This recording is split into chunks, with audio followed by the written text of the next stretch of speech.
เอาผู้ลุงไม่เห็นแต่หึงเอาถวายเพิ่นก้อนแล้วเนาะว่างแล้วก็เอาจับถวายเพิ่นเลยถวายผ่านมาละประเทศนี้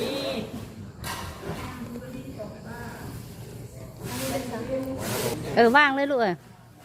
ว่างกับบ้านองค์ละบาท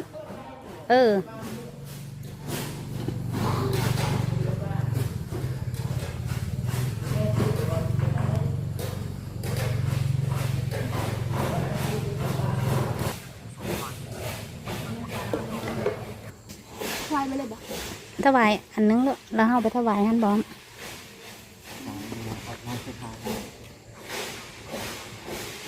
เอาถวายดู